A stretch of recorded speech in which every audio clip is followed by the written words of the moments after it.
What up, y'all? It's DJ Envy. And I am Gia Casey. And this is another edition of the KC Crew. And once again, we want to say thank you, everybody, for riding with us and leaving comments and going to the email and leaving emails, thekccrew@gmail.com. That's TheKCCrew@gmail.com. Once again, we appreciate you guys for leaving comments, DMing us, leaving comments on Twitter. We definitely appreciate it.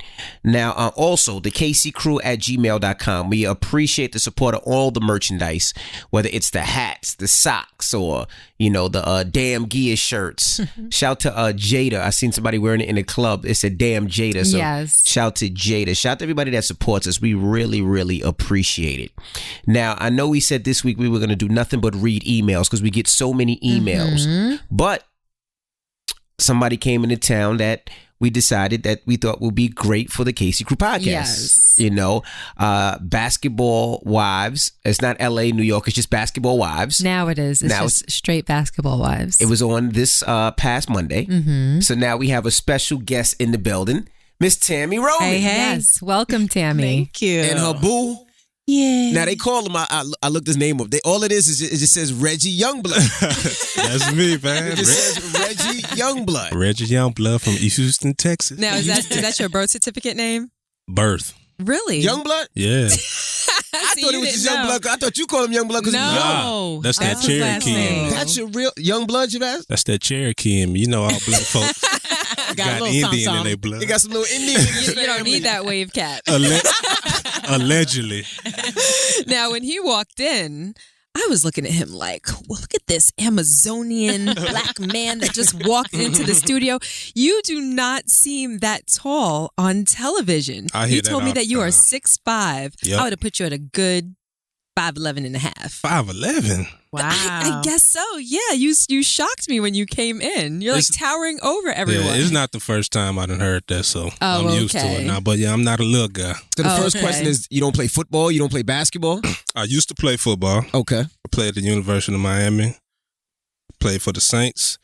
And then once I was done playing, opened up some businesses. So that's what I'm doing now. I'm an entrepreneur. Now let's start. Now, how did y'all meet, Tammy? How did you meet him? We met at Papado's in Houston. Now, if you don't know Papa Do's, yeah. it's a restaurant. It's a restaurant. They sell everything there. It's like the Clothes? No, not clothes. You said a restaurant. Oh, okay. You're like, they sell everything. Food. Oh, okay. And he used to kick it with this guy and that guy was trying to talk to one of my friends. And so we were sitting at the table together like, child, when it's going to be over? Both of us. Like, I didn't want to talk to him. He didn't want to talk to me. But they were sitting there so long, we were forced to talk. Right. So we, conversation started and then we went out and he was like, why don't you just let me get your number? So I gave him my number and then the rest is history. We kind of First of all. That's Okay, how it first happens. of all. This is why I like the guy's point of view. See, first of all. I told her, I say, put your number in my phone. You did. And that's what she did. But when I walked in, I felt the peep in me. Lies you tell. Lies you know tell. what I mean? Because her version said she couldn't wait to get out of there. So I played He it is cool. lying. I played it cool. Just said, I played the little quiet. The role real with truth her. is him and his friend was standing at the door because they couldn't get a table. But Tami Roman was sitting with a big table, empty seats, and I invited y'all to come and sit with me. It was two guys. We're going to go sit at the bar anyways. Two dudes not going to sit at the booth. So now, Tammy, he's younger than you. 17 years. 17 years. Yeah. How old are you? I'll be 30 in May. 30 you'll in May. be 30. Be 30 in May. Okay, Tammy. Did you have any reservation about him being so young? Because younger guys they got to get the They got to grow up. they got to grow up. There you go. They got to grow up. I mean, typically the idea is that younger men need to get all of it out of their system before they're ready to settle down and look for the same things that an older woman may be looking for. Typically, a younger man isn't in the same place or the same space as an older woman. I would say he's like a freak of nature in that sense because he's so mature. And I think that by him having played and now not playing, all of that is kind of out of his system. Right. And he comes from like such good stock, like his mother and his grandmother. Like he was raised by women. So he really values, and his father's still in his life. Mm-hmm. So he just understands relationship and family. And so when we met, that's what I was looking for, you know, and it just kind of clicked that way. Oh, okay. Yeah, I agree, because like she said, you know, I did all that. Right. You know what I mean? I had my fair share. Get tired of going to the club. It's the same. It's the same process. I'm sure you went through it as well. You know, you go to the club, meet a chick, bang, bang, boogie. Then what else? Bang, bang, boogie. You know, but like when I met Tammy, I wasn't looking for a relationship at all. But when I met her, I just gravitated towards her. You know what I mean? Like her spirit and everything. She's just a genuine person. That's what I loved about her. So it just grew naturally. So you loved her genuine nature. Yes. What else did you love? Her eyes. I thought you were going to say her ass. Yeah. That was a no. No, he didn't like that. He didn't like that. Yeah, I think everyone that's why I put eyes. some in. Everyone loves her eyes. The eyes, that's what got me, man. So, now she said put some in now. Yeah, she got butt shots. Yeah. Now, was you down for the butt shots? I didn't know about the butt shots. How'd you She do that say it's my fault that she went and got them. Yes, because I thought I was so cute, Gia. I came out, we were going to the club. I thought I just had it all together. Had my little top and like the little shorts, the little jean shorts and my heels. And he was like, "You wearing that? You At least he honest. You know, you ain't even feeling those out." You know, and so I was like, "Oh my God, You said that to her like that? all together." Like, Listen, I didn't. The last part talking about filling them out, she making that up. No, Okay, I'm I'm about to not. say No, shit. I'm not. That- You was like, That's- I don't take nah, her for a liar. That's what You she ain't was even thinking. feeling- Cause she had like some ripped up little shorts. I'm like, we Yeah. going out. I'm saying, you wearing those? And you remember ain't that feeling. day. I remember that day. And Yeah. you said you're not feeling those out? He was like, "You not I feeling." didn't say that. And then he kind of That's- floated Nah. off. Yes, you did, babe. I don't remember But that. was that what you meant when you said, are you wearing those? Maybe. Oh, okay. Possibly. So, Tammy, you went and got butt shots. Now, I asked you on the Breakfast Club, you said that you found out some strippers who got butt shots, Yes. and that was how you got it done. Yes. Do you regret it at all or no? I do. Now I do. Only because, you know, I feel like for the first time, it was like, I've always wanted to be a little more plump or a little more shapely, you know what I'm saying? So I went and did it. But now my clothes don't fit the same. Like, you know, my stylist, when he has to pull something, it doesn't go over my butt. Oh, really? So Yeah. you're finding that it's actually It's a hindrance. A hindrance. You know? So Yes. I'm like, you know, but But do you like the way that you look naked?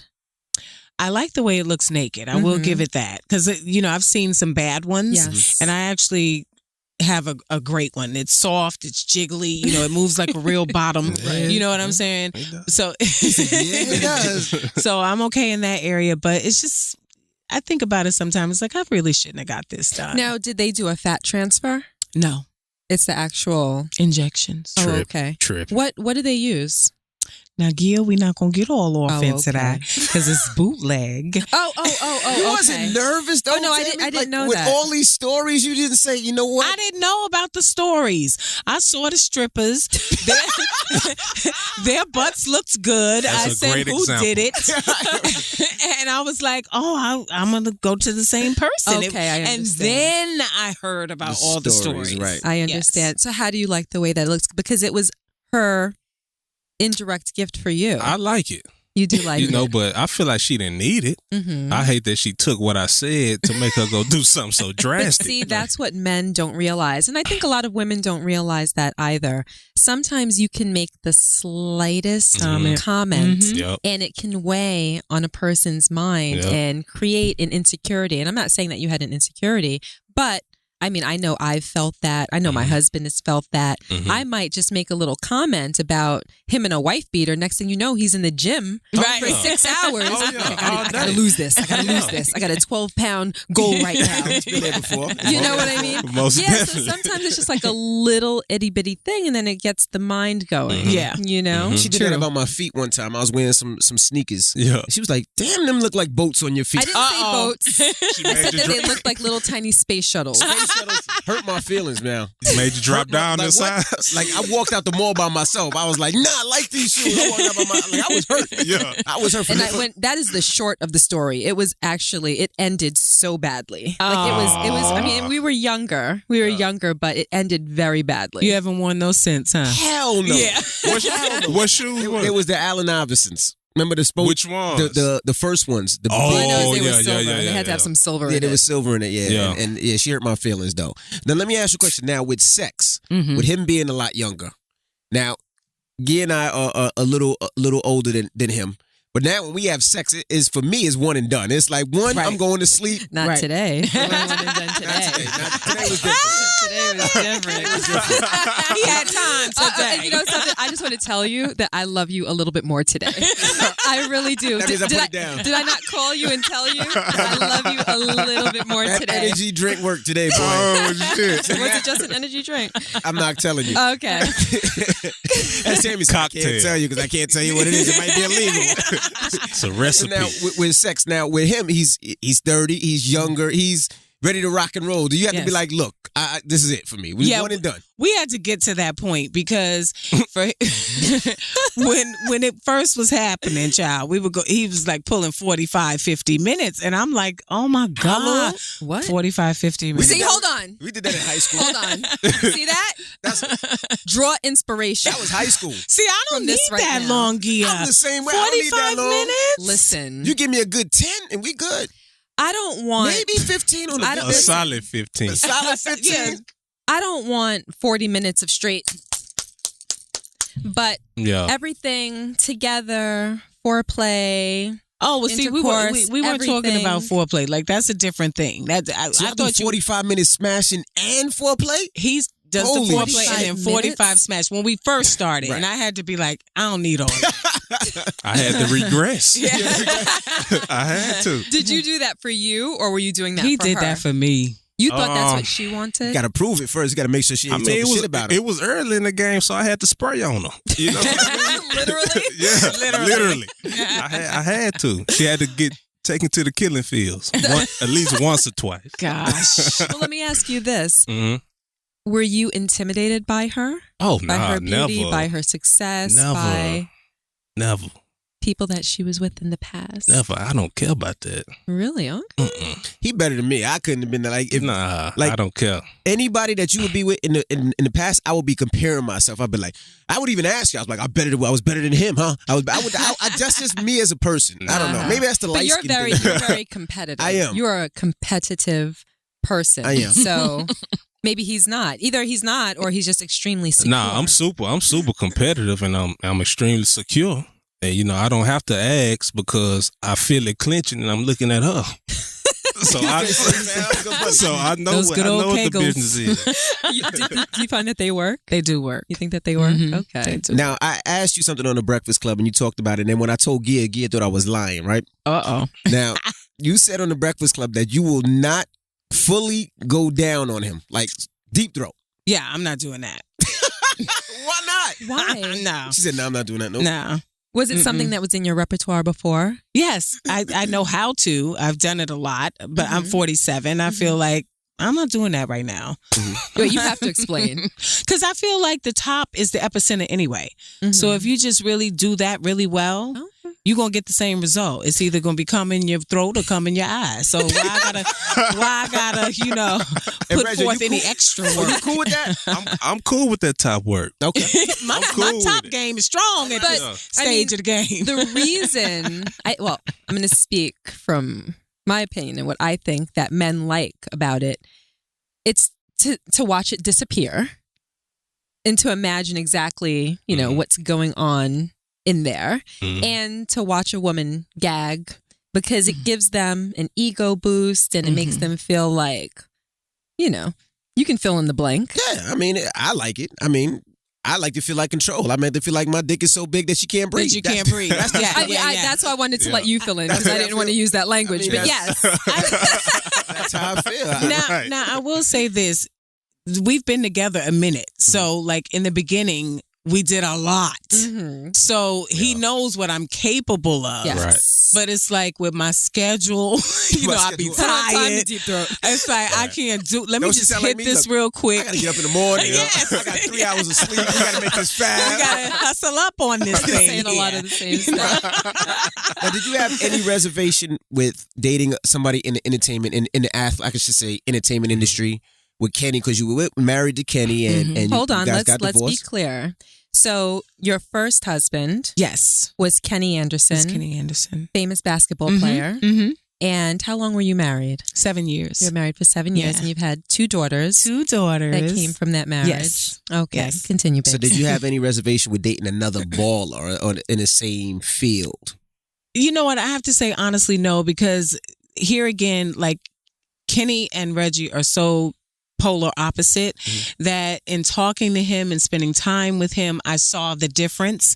And then when he introduced me to his family, it was like, okay, this is a completely different persona. Right. So I didn't have any reservations. I think my biggest reservation in the beginning was with the age. Like, how are people going to respond to me being an older woman and stuff like that? And he's like, well, I don't care about it. I would like for you not to care about it. So it took me some time to get over that because his father is 3 years older than me. And my oldest daughter is 4 years younger than him. Right. So we you know, like for me, I dealt with that. And he was just kind of like, you know, I love you. Like, you're the woman I want to be with. And so I'm not thinking about that. Were you well received by his family? I was. Oh, yeah, okay. I was. Very nice. I was. And you were well received by her daughters? Yeah. Okay. Yeah. Good. You know what I wanted to ask? You know, people always ask us in the relationships when to fight and when to let go. When did you stop fighting for your first marriage? It was like, this is not working for me. This is more of a headache and a hassle than actually making things better. Well, you know, not to disrespect Kenny in any way, because, you know, we're in a good place right now. We haven't always been. But if I'm going to speak truthfully and candidly, you know, he just wasn't the man that he is now then. Right. And there was a lot of infidelity. There was a lot of abuse. And, you know, there was a time that we got into a physical altercation, and he kicked me down the stairs, and my oldest daughter, who was at the time 6 years old, saw that and, you know, was like, Mommy, are you okay? And that's when it clicked for me, like, oh my God, I'm raising daughters. Right. Like, I can't let them see this and think that it's okay to stay. And so literally the next day I was on a plane and, you know, filing for divorce. Wow. Yeah. But Kenny's not that guy now. Right. You know what I mean? We're talking, you know, we were married from 94 to 2001, and he was just a completely different person. That's like 15 years ago. You know what I mean? So he's grown a great deal. You know what I wanted to ask too? He's from Houston, correct? Yeah. And Kenny's from Queens. Yes. Is it a difference in the way they raise their kids down south? You know, because even with going to school, I went to Hampton University, and I had roommates, and they were just more respectful. You know, New York was more that, fuck it, I don't give a fuck. Like, it's just that attitude. But I noticed down south is more of a respect. Everything is respect first. Was it more respectful with this relationship than dealing with somebody from, because you're from this side as well, dealing with somebody from this side? I'm not going to put it on a geographical location. I'm going to put it more towards the upbringing in the household. And I think that, you know, Kenny was from Queens, single mom, you know, just trying to make it and hustling up, doing whatever she could. There was not a male role model present. And then you take Reggie, who had his mother and his father, who witnessed their relationship until the day his mom passed, because she's no longer with us, stayed married, stayed committed to the relationship, and he saw respect of a woman. Right. And so I think that's just where it comes from. And I think, you know, in urban communities, most of the time, like I said, not geographical, because there's a hood everywhere. Absolutely. You know what I mean? Yeah. If there's no male figure and the female is trying to just make it, then they're not really instilling certain qualities in you to take forth when you deal with a female. And so I just think Kenny was a victim of that circumstance. Gotcha. What was it that made you fall in love with Kenny? Because he was completely different than at the time I was living in LA. So I didn't know he played basketball. I had came to I had a development deal with MTV and came to New York to do at the time it was called Beach MTV or something like that. And Anthony Mason was who used to play for the Knicks, was having a birthday party, and I was there at the party, and he walked up on me and he was like, my name's Kenny Anderson. And I was like, oh, okay, well, nice to meet you, Kenny. And he was like, you don't know who I am? Oh, really? And I said, no, I don't. And he was like, well, I always tell people, you know, if you don't know Kenny Anderson, you must be living in a cave. And so, New York swag, you know, that New York. And so I was like, oh, okay, boop, you know, keep it pushing. And I left, and he followed me outside, and he was like, let me just get your number. And literally for like a month, he would just call me. He never said what he did. I never said what I did. Right. And so he was like, do you like basketball? I would like to invite you to a game. I was like, sure. Has a car come pick me up, takes me to the Meadowlands, which is where they played at the time. Mm-hmm. And I'm sitting in my seats looking the whole time like, when is this dude going to come? He got me at this damn game by myself. Right. And then I hear the man go, Kenny Anderson, you know, when he made a basket. And I was like, oh my God, you know, so I'm sitting there. So the game was going on, you didn't know he was playing at first. Because I'm looking for him. Because it wasn't like, Google back then, Yeah, right? You can do any of that. Listen, this story is ridiculous. So I'm sitting there, so the game's over, and I'm still sitting there. Just sitting there. People sweeping, cleaning up. They finally like, ma'am, who are you waiting for? I said, Kenny Anderson. They're like, he left.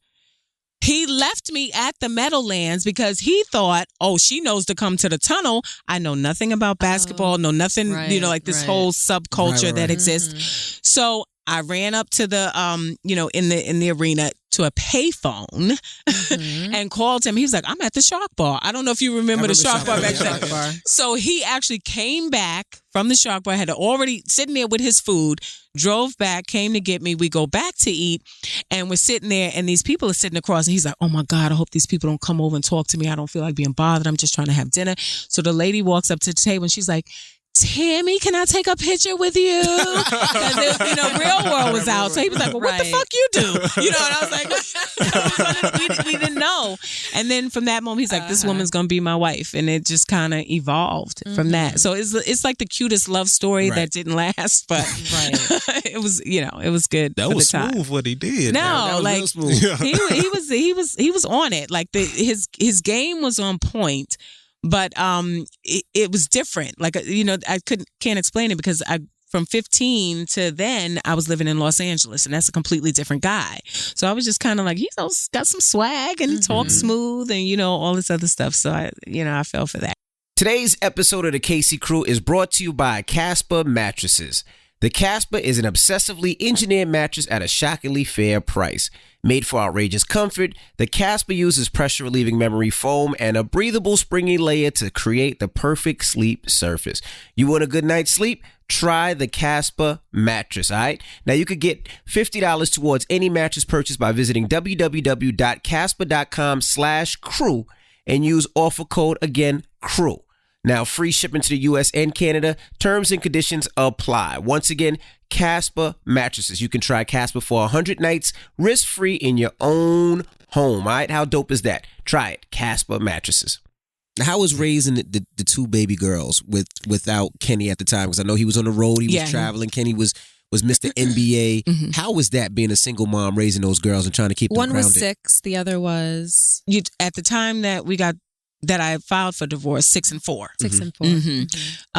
You know, I guess I was a single mom, even though we were still married at the time. But, you know, my kids, I invested a lot into my kids because he wasn't around. Like, I was a very hands-on mother. Like, I was that PTA mom. I was that, you know, mom that took them to piano lessons and gymnastics and tried to keep them active and camp and all this other stuff. So I was really that type of mother.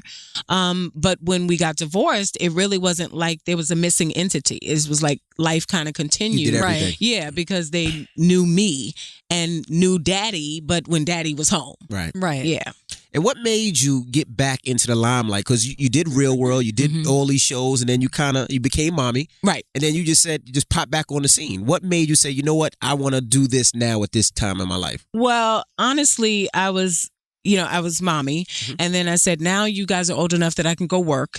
And I started getting back out into the acting. And it was really well. And I landed this role on a VH1 BET situation, like a collab thing they were doing that was produced by Queen Latifah, called Wifey, and the show was shooting in Jersey. So I packed up the whole family and moved to Jersey. You know, I was already divorced from Kenny by then, living off savings and, you know, just trying to keep everything going. And then BET and VH1 couldn't reach a deal. So they canceled the show. Wow. But I had moved my whole family. So I stayed here, and the first year just tried to make it happen. Like, I'm going to just do it from New York. And you just like, it's really not the same industry here in New York. So I learned that quick, slowly but quick. So the second year, I was like, I'm running out of funds. Like, what am I going to do? I'm going to have to go get a job. So I started working for Morgan Stanley. And that's the story that led to, I was like, this ain't enough money. Like, I got to figure something out. And I went to get on EBT. So that's that story. Okay, Jennifer. EBT. Food stamps. Oh, my bad. But so I went to the offices and got the EBT. And while working for Morgan Stanley? While working for Morgan Stanley, child. Wow. I said, yep, I need to go ahead on and handle up on this little scam real quick. I'm gonna keep it real. And I was on the train one day riding to work, and this lady was like, oh my God, you're Tammy from the Real World, and I just saw you on the Steve Harvey show. I love you. And I'm like, my life has really become me on this train, riding to this 9 to 5 that I don't want to do. Right. I got to figure something out. And I went home, and the guy I was with at the time, we were watching TV, and they were doing the Basketball Wives marathon for the first season. Like, a lot of people don't realize they had a whole season before I came on. Yeah, they did. I don't remember. Yeah, they had a season before I got there. Okay. And I was like, Basketball Wives, well, I need to be up on this. I'm an ex-basketball wife. Let me figure this out. And I called VH1. And VH1 was like, of course we know you, Tammy. Call Shed. Called Shed, and I was like, I need to get up on here because this is not my y'all, manicuring and pedicuring and dinners, and that ain't what I'm doing. I'm taking the train every morning, the one at that, all the way down to New York Plaza. So you know how long that ride is. How many years ago was this? This was 2009. Okay. And they were like, okay, this is perfect because it is a different dynamic, and they let me on the show. And the rest is history. Wow. Yeah. So it's been that long. It's been that long. Time flies when it comes to like television. You don't really I don't realize that it's been that long. 7 years. It seems like because you're so part of their life. But if you remember when she first got on, her babies were small. They were exactly. That's how you know how things go. Now her daughter's in the music industry singing. Right. You'd be like, goodness gracious, we seen her daughter actually grow up. Now, how was that for you? Because were you at all starstruck seeing her because she's been on television from that? Was that like, wow? Honestly, when we first met, I didn't even know because I didn't watch Basketball Wives or reality TV. So when she told me, I'm like, oh, okay, that's cool, but that just added to me liking her even more because she wasn't sedated. She wasn't stuck up and nothing. She was just like a regular female. You know what I mean? And I just love that, man. So. Now, she's so opinionated with everything. Oh, yeah. How is that in the relationship at home? Because sometimes, like I told my son, I got a 13-year-old, right? And my 13-year-old, they argue sometimes, right? And I got to pull him to the side. I'm like, sometimes saying nothing means you won the argument. Yeah. Just let it go. No, it doesn't. You got to let them have it. Just got to let it happen. What kind of logic is that? But sometimes, like this one here, she going to keep going and pressing you. Yeah, that's till she make you say something. Absolutely. So the bottom line we go is that back you and have to forth. understand. You just can't let something go not Agreed. understood. You sound like Tammy. Agreed. Oh, my goodness. Agreed. Like we have to be on the same page. We don't have to agree, but we have to be on the same page. See? I have to understand where you're coming from. Understand. Never understand. And you have to understand where I'm coming from. The two of you never understand. We will never understand that.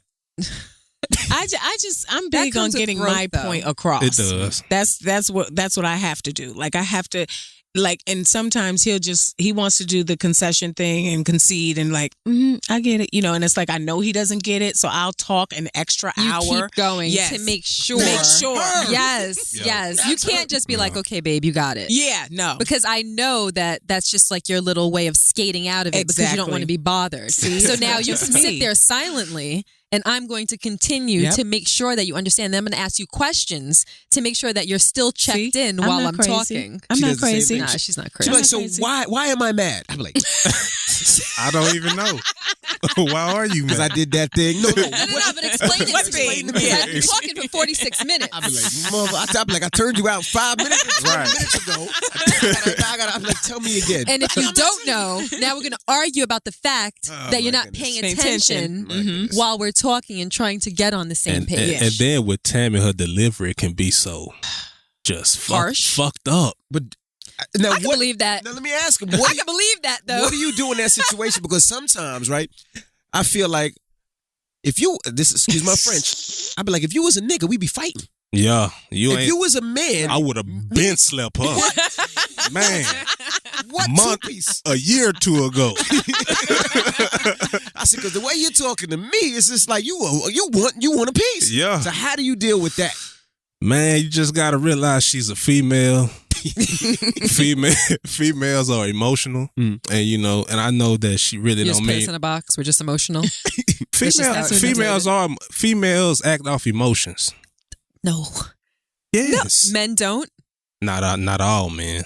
Some men. Some men, but most females. I'm not emotional.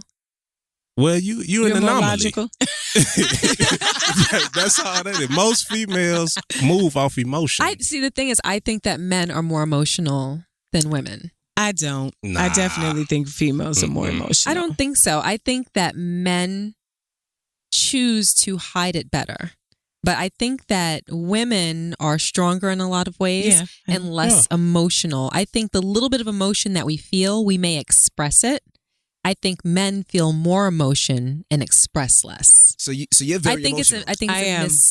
I'm misunderstanding. I'm very passionate about the things that bother me, the things I believe in, and the things I support. Like there is no, it's not like one day you're this way and the next day you're like this. It's even kill across the board. Whatever matters to me, whatever I'm upset about, it's all one note. I'm going to go from here to there instantaneously. Yep. Now with your kids, how do you react with your kids? Because the exact same way. And how do they act towards you? My kids.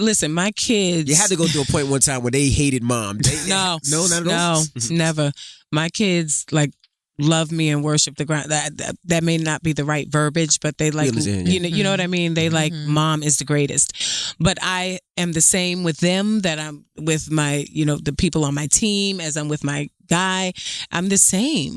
And unfortunately, my kids are like, Mom, we're not people on the street. You know what I'm saying? We're your children. I'm like, I'm the same. Mm-hmm. You did this, and this is how I feel about it. So we had to go through those moments, but they just know that's how I am. But you can tell that you love them with the same intensity. Exactly. And this portion of the Casey Crew is brought to you by Scentbird. Now, friends don't let friends buy perfume at fragrance counters, right? 1, it's expensive. 2, it's tough to say no. You know how all them people come up to you and want to just spray stuff on your wrist? Isn't that annoying? Very annoying. And 3, you're nose blind. You can't possibly tell if you're going to love that fragrance with 100 others when they spray one on your neck, one on your arm, one on your wrist, one on your nose. You just don't know. Now, Scentbird.com is for women and men. So you can get your lady something, your girl, your fiance, or whatever it may be. Go there right now and pick something up. Your personal perfume playground. Everything. Yes. All right, now. Just $15 a month, you get to choose from over 450 luxury fragrances like Gucci, Prada, and Tom Ford. Okay, so they're actual fragrances that people may have heard of or actually have in their closets right now. That's right, and they're not fake at all. So go to Scentbird.com. Not fake. And enter promo code CREW for 25% off your first perfume or cologne. That's SCENTBIRD.com. Promo code CREW for 25% off your first perfume or cologne. Scentbird. Now, what's one thing that you don't like about Tammy? I think I know it, but Envy? How you gonna know it? No, because he's a football player, so I know he doesn't smoke, but Tammy smokes. Oh.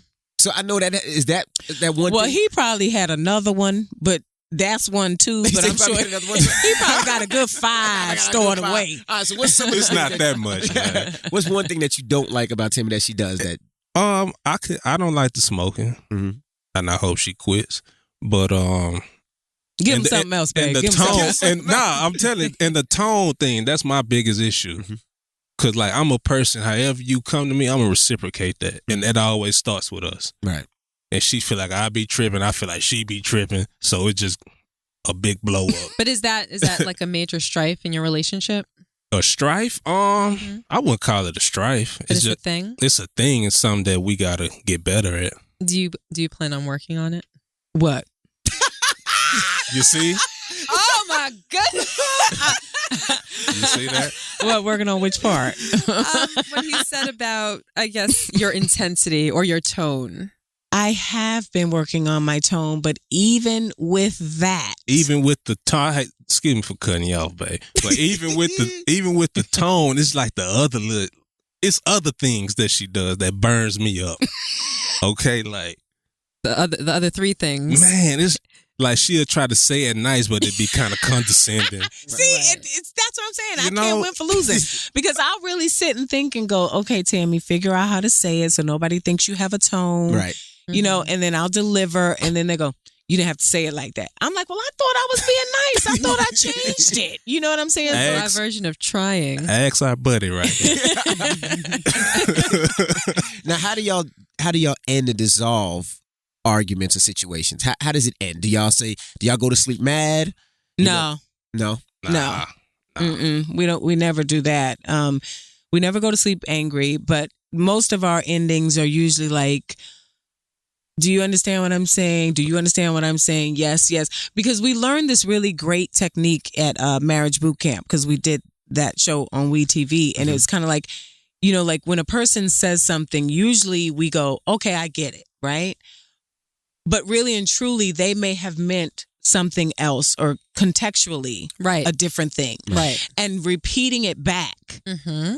And then when a lot of times he'll say something, I go, okay, let me try to understand what I think you're saying. Right. And then I repeat it back and he goes, oh, no, that's not what I'm talking about. So that's how we kind of work through after we're here. Mm-hmm. Then we both calm down and it's like, okay, let's try to talk this through. That's a good technique. Yeah. See, but now we got to just start talking through from the beginning instead of letting it blow up. Right. So that's what we're working towards. See, for us, I think we cut each other off all the time.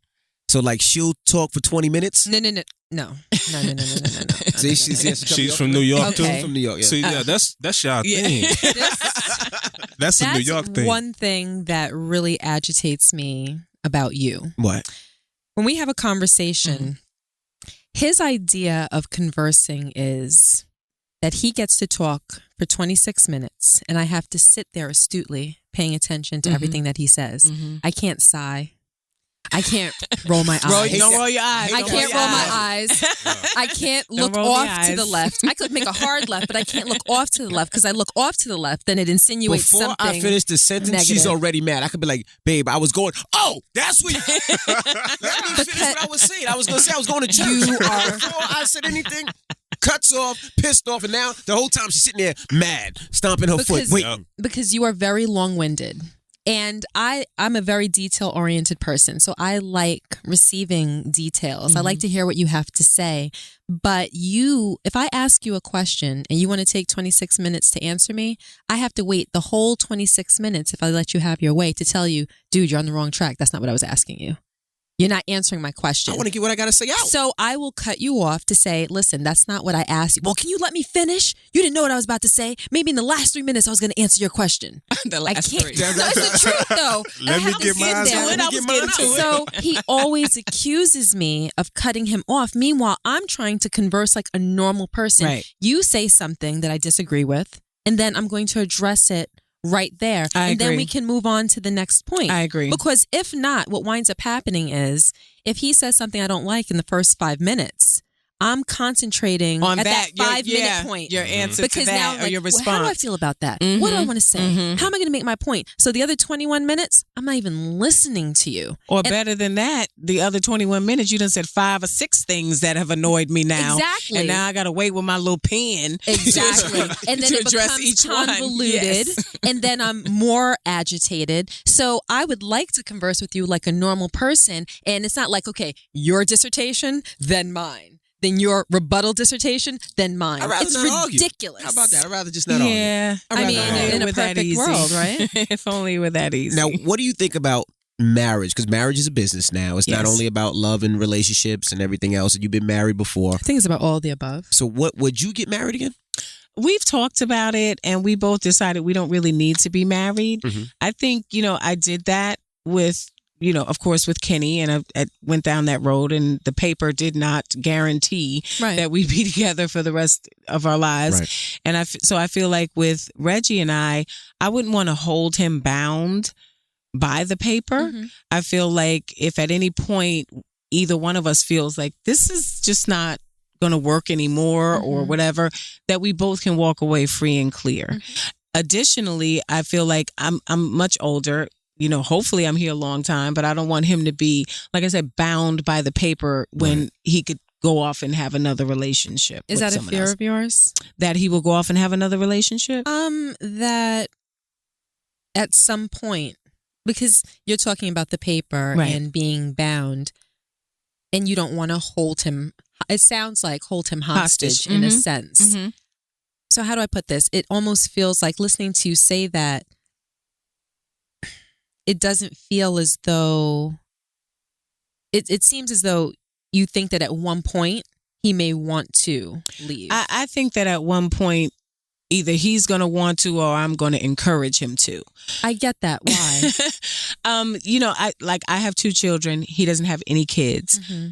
I don't necessarily know if I want to travel that road again, but I wouldn't want to stifle what the desires he has for his life. Having another child, right? Yeah, you know, so it's. But you guys have tried. Yes, we tried. We tried and unfortunately had 3 miscarriages. Right. Mm-hmm. And now I just feel like I don't know if I want to put my body through that again. Mm-hmm. You know, emotionally, physically, everything that comes with it. So he's very patient and very understanding, but he's 30. Mm-hmm. At 40, are you still going to be like, I'm kicking it with Tammy? Or like, I don't have kids at 40? You know, like, and then all of a sudden now you're processing what you've been a part of. Mm-hmm. And he says, I love you. That's not it. And all this other stuff. And I believe that in my heart, but I would never want to just have him bound to a situation when his desires aren't. I feel like I'm getting everything I want. Like I've got a great guy and we travel and we have a beautiful time and great, you know, romantic sex. You know, I'm trying to figure out a nice way to say it without cursing. You know, all of that, you know, and a great support system and a great helpmate. I got everything. And then I'll look at him and I go, are you getting everything? Mm-hmm. And I know that he wants to have a child and he's not, at this time in our lives, he's not getting that. So. But if you're in love, which you obviously are, and you're great partners, why not go a different route? Why not get a surrogate? Or if he wants a biological child, if not, why not adopt? Or just look at other options. We've talked about that, and we've actually discussed the surrogacy aspect of it, having a gestational carrier for me. You know, it's just, then I go back to, I want to get up and get on the plane and go away. I think I want to go to Puerto Vallarta this weekend. Right. You know, and it's like, now you got baby. You just might be at a different stage in your life where you don't know if a baby is really right fits for me right now. And so, how do you feel about that, though? I respect that and I understand that. Right. And I definitely want a child, but like I always say, I came into this relationship knowing that she's an older woman and it's a possibility that she cannot give me a child. So I feel like it'll be wrong for me to leave her for that reason. Right. So I won't leave her for not having a child. It would probably be another reason if we do break up or anything like that, but it wouldn't solely be because she couldn't have a baby. Gotcha. Yeah. So now on the show, you know, they look at you as the villain. Yeah. And I tell you're like the quintessential villain. That's like. And everybody I speak to, and they ask me about Tim, I'm like, nah, is she a bitch? She's really nice. She's just really, really nice. That's the funny thing, because I thought you were a bitch. Right.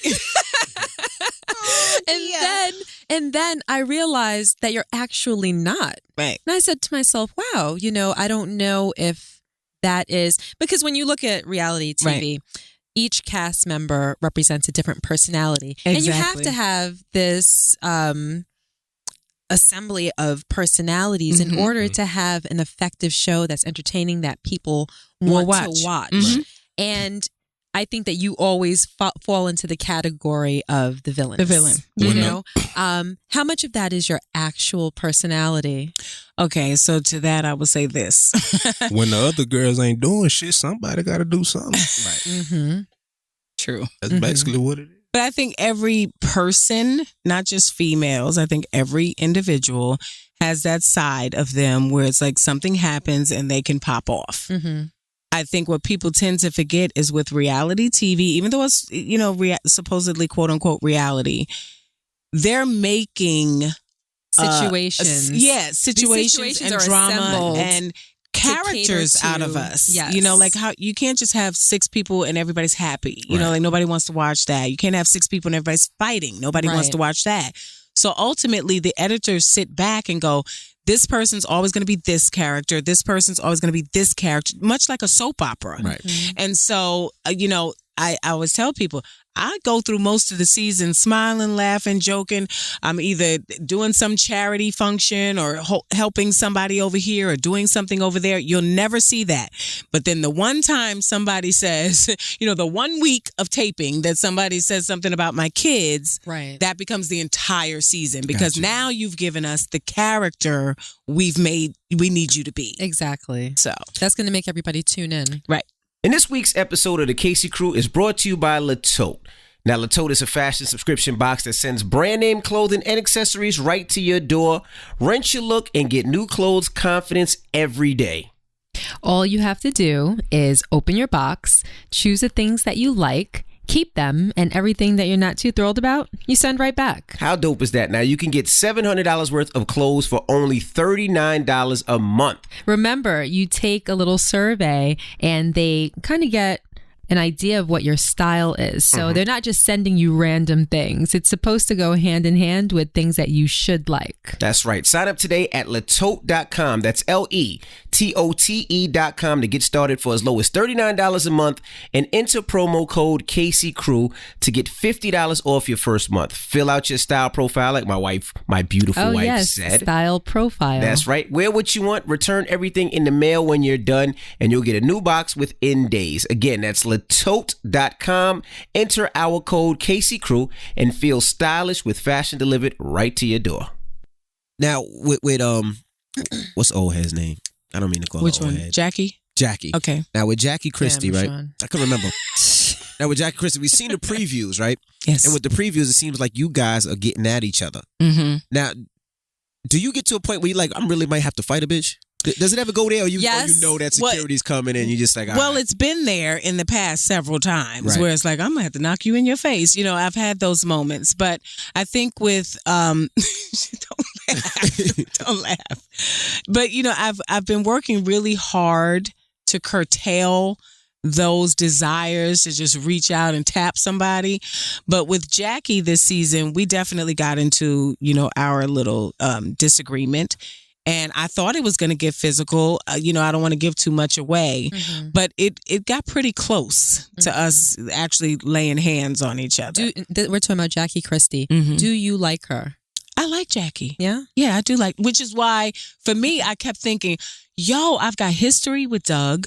Like Kenny and Doug, you know, are really good friends at the time when they were playing. And so it's kind of like, girl, I do not want to hit Doug's wife. Like, why you put me in this position? You know, so there are people where and I'm sure you have this in your life. You meet somebody, something goes left. You have no history. You don't care. So you're going to get what you get. Right. And then there are other people that you take a step back and you go, I'm not going to do that to you. Yeah. Right. You know, no, we shouldn't be doing this. This is not our moment. So it was that with Jackie. Now, how does your family look at basketball wise with her on TV? Do they know it's a difference, or do they be like? Yeah, they know it's a difference, and they love because they know her personally. Yeah, they know her personally, so they know it's a job and it's a show. It's editors, you know, they cut it up how they want, but they don't pay no attention to the BS. They love gave Tammy. Me a big hug. I was like, we sat in our seats because I met you for the first time at the Global Spin Awards, right, and we went and sat in our seats. I was like, she is so nice. She got a big old smile. Her daughter is gorgeous. Thank you. I said, because I felt like I knew you. I was one of those like fangirl. Like, you don't understand. Like, her Instagram is lit. Okay, listen. I'll be like, yo, that bag is the business. Oh my God, those shoes. Oh my God, look at the kids. It's just a moment. So like, I wasn't kidding. I was like, I live vicariously through her. Like, you know. So when I saw you, it was like, oh my God. You know, it's one of those moments. I started following you with Bonnet Chronicles. A good friend of mine. I told you the Bonnet Chronicles. Listen. If you be watching, that's what I want to talk about. I ain't gonna lie. I be watching. You know, I seen it one time and I'm like, yo, this is hilarious. A good friend of mine posted, reposted. Before you do you tape them? No, I do it myself. Oh, you taping yourself? Selfie. Because it was one with the Remy Ma and Nicki Minaj. Oh, those are our sketches, and we actually hire a whole crew to come in and do those. Oh no, that's different. Yeah. A good friend of mine reposted one of them, and I was sitting there watching. I'm like, damn it if I don't feel that way. I was like, follow. And then I followed your personal account, and I was like, what? I look for them. I wonder if she posted another Bonnet Chronicles today, and I'll just go to it, I'll sit there, and I'm dying. So, and you modeled too, right? Years ago. So younger you were a days. model, you were an actress, reality television star, and now it seems like you're going the route of comedian. Comedians doing shows. When did you find this? Were you always that person? I've always been that girl that made people laugh. Like, you know, your friends like, my friend is so funny. So it's always been that. What's going on right here? He said, I'm working. I'm over here working. So it's always been that moment. But I think with Bonnet Chronicles, here again, like people don't see that side on Basketball Wives. And that's how Bonnet Chronicles was born. Like the girls are talking mess. I'm like, girl, you know, holding up my little thing, doing my little selfie video. And it kind of took off. So I was like, okay, I got a lot to say. And it grew legs enough to the point that, you know, promoters are like, you want to come do a comedy show? You want to get on this thing? And I was like, could I do it? I mean, you just want me to do Bonnet Chronicles? Like, it was a whole big production in my house because I'm like, well, what do they want me to do? Do they want me to tell jokes? Is it just Bonnet Chronicles? Right. You know, I'm having a moment. I'm having a breakdown. I can't get up there, child. I can't do it. You know, so it finally, you know, I got with, you know, Ern, who's like my right hand, and we're sitting down. He's like, let's just make the Bonnet Chronicles jokes. Right. And it's been doing really, really well. So you've done live shows. Yes. Tell me how you were received by the audience. Tell me how it went. Sold out shows. Okay. Everybody loves it. Everybody leaves there like, yo, you are hilarious. They have a good time. It's been a really pleasant experience. Okay. And you're on stage for an hour? I'm on, well, the way I set up the show is I have a solid 30 minutes, which of course is not enough to headline. So I align myself with, well, you know, I align myself with other comedians, and I kind of come on as the MC, and I'll do 5 here, bring up somebody, 5, you know, like that. So next time you're doing it, New York, New Jersey, can you invite us? Yes, absolutely. I will be trying there. to, thank you. We're trying to line up New York now. So. Oh, okay. Good. Yeah. Now, is your direction to do your own? Yes. Is that what your end game is? That's where we're headed now. You know, it's kind of, we kicked around the idea of being like, I was telling Envy on the Breakfast Club the other day, like a female Dave Chappelle, like variety type with a bunch of sketch comedy stuff. We talked about that. And then we felt like it could even be bigger than that. You know, like we haven't had an I Love Lucy type of show, you know, for an African American in a long time. You know, Tisha Campbell's like the closest thing to that with the Martin and, you know, Gina, that whole Martin show. But we, you know, we're trying to figure it out now and take it out and see what we can get done with it. Good luck with that. Thank you. I honestly see it going somewhere big, just like what you said. Yeah, we're I hopeful. absolutely see it going somewhere. We working for it. Now, Reggie, I meant to ask you now, with being a stepdaddy almost, how is that being in her daughter's lives? Especially considering they're semi-close to your age. They're close to me. Are you in an age. authoritative person in their lives? I just feel like I'm somebody they can come talk to about anything. You know, I feel like I can relate to them because we're close in age, and you know, whatever they need, I'm there for them. Right. You know, I don't try to be like, I'm your stepdad, you need to do this or some shit like that, man. I'm just relatable. I'm there for them. A ear, a hug, or whatever, man. Now, if y'all do try to have another child and you have a son, would you let your son play football? You know what, Envy? I've been thinking about that. I really don't think so. I really don't think so, man, because all the head injuries and stuff now, and it's really not worth it to me unless you one of the big money guys. It's really not worth it because there's so much you can do to make a lot of money outside of sports. Right. You know what I mean? I really want to start putting stuff in the hood to show young black kids that they can do other things besides basketball, football, or rap. You know what I mean? You can flip houses, start run trucking business. You can e-commerce. It's a lot you can do. So that's my goal. And how did you get Tammy to Houston? Like, you know, New York, LA. How did you get her to Houston? Man, H-Town player. What you mean? But nah, Tammy, you was already living there. She was already living there. So what made you move to Houston? Because that got to be different from New York? No, different it was from completely LA? different. And that's the thing. My mom passed away, and it just felt like everywhere in LA that I went, it was like I would have a breakdown because there was so many memories there. And I had gone to Houston for an appearance and visited a church there called the Fountain of Praise. And I was like, I really love that church. So I'm going to go for a week, go to church, look at some houses. And I thought about Atlanta, and I was like, no, I feel like that's going to be the black version of LA in terms of the people. So I'm going to pass on that one. And I just was like, I want to be here. You know, cost of living is great. And my church home is there. And I just bought a house there. I want to ask you a question. Earlier you said something, and I think a lot of parents, especially parents of teenage girls in particular, would be interested in your answer. You said that your daughters adore you. Yes. And I feel that way about my daughter. You know, I have a 15-year-old girl. What advice would you give to mothers of teenagers? Because what you and I have in our daughters is a blessing. Right. I agree. I would say that the greater majority of mothers don't have that kind of relationship with their daughters. I mean, my daughter comes home and tells me about the way that, you know, her friends describe their relationship with their mothers, or, oh, she didn't pack me a cookie today. She's such a bitch. You know, just little things. And there's like an aggression towards mothers that comes from their daughters. And I don't know if it's, you know, a growing pain or what it is, but what advice would you give? You know, quite honestly, I've never had that relationship with my daughters. And I think it's primarily because I've never kept one secret, one single bit of information away from them.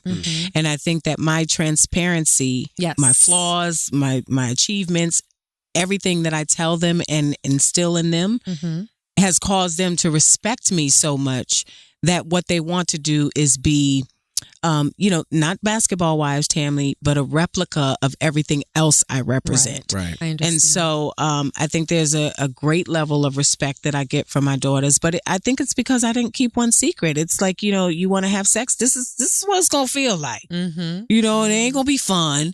It ain't going to be all, you know, the love, the doves all in the sky. It's going to hurt. You know, and then he gonna get up and he gonna go on down the highway and you're gonna be trying to call him and fight. You know, like I tell them every single thing with complete honesty, you know, and I think they respect that. No, I agree.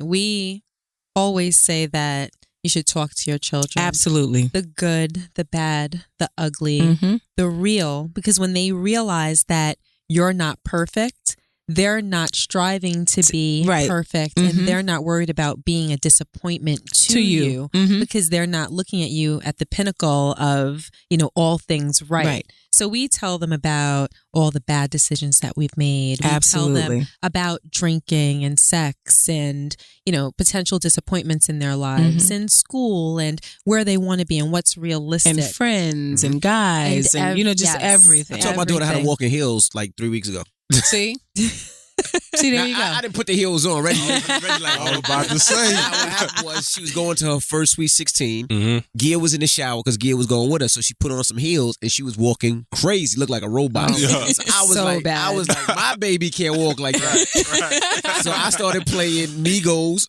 Raindrop. I was like, you got to walk with swag. I said, act like you waving to people. Like, what's up? I said, oh, you don't like that person giving the middle finger? I'm like, so I taught her how to walk. But, you know, we do everything with our kids, you know. And you got to. Absolutely. You got to. Well, we appreciate you guys for joining us. Yes, thank you for having us. Thank you, man. This is good. Look the best. And next time we come to Houston, you know, dinner on y'all. Yeah. And we can do that. We can do that. Tammy gets the big table. The big table. Yes. All right. Tami Roman, Reggie Youngblood. I'll never forget the Youngblood. Nobody never does.